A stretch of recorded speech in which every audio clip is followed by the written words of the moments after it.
Hello, Dakota. So lovely to meet you today. Hi, nice to meet you too. Congratulations on the high note, first of all. This is a really different kind of movie and project than anything we've seen from your career so far. I was wondering the fact that it's so different and it's all you kind of trying out areas like music and comedy. Was that part of the attraction of it for you? Um, yes, for sure. Music is a big part of my life, and I started in comedy. I started working in comedy. So it's something that I would love to do more of and make more comedies, but it's hard to find good ones these days. So this one, when I originally read the script, it was something I really wanted to be a part of. I also really like the fact that we get to hear you sing a bit in the movie. Was that something you were nervous about at all, or just ready to jump in? I yeah, I get very nervous to sing, and I I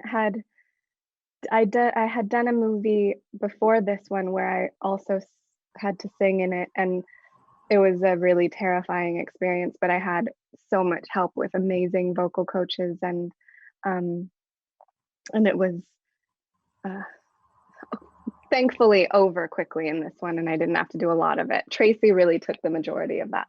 Exactly, yeah. And actually, speaking of you and Tracee Ellis Ross, I found it really interesting. One of the themes that for me stood out in The High Note is this idea of legacy, but also like forging your own paths.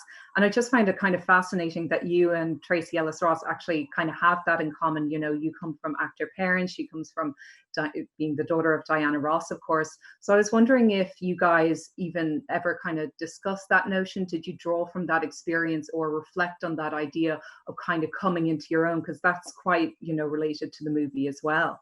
Yeah, yeah, for sure. I think it just lent a really an understood energy to the film, and it kind of informed a lot of our work and a lot of our bond. Even though it really has nothing to do with the story, I think she and I understand each other in that way.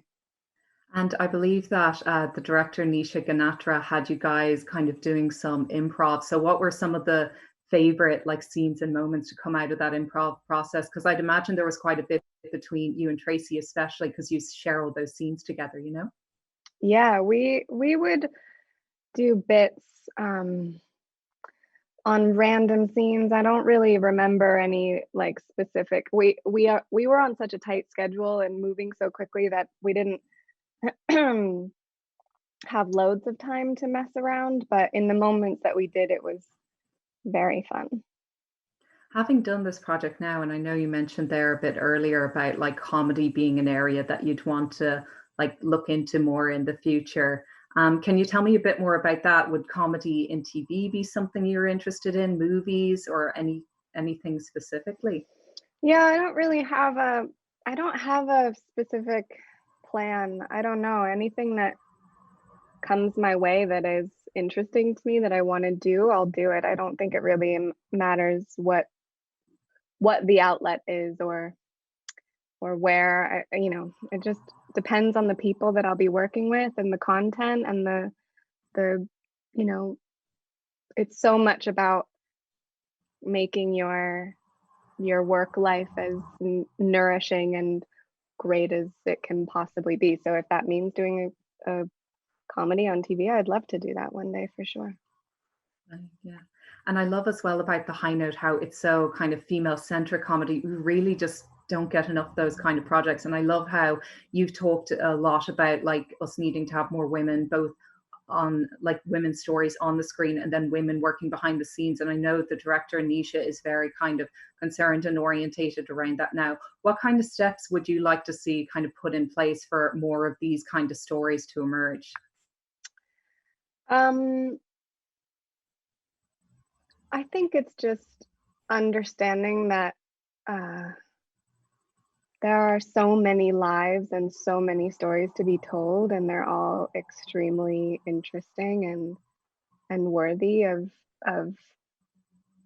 of being told. And I think that a movie like The High Note is obviously it's half about an iconic pop star, but also about the underdog and the person who helps make that happen, and how much work that is, and how, you know, how talented each individual has the capability of being. And it's about ambition and drive and strength and courage, and you know, not giving up on yourself because the world is seemingly impossible to conquer. I'm afraid that's all I have time for, Dakota, but thank you so much for talking to me about this movie. I think that it's really going to be like a hopeful movie at a time like this. So thank you so much for Great. that. And it was a pleasure talking with you. And likewise, have a great day. I grew up around music.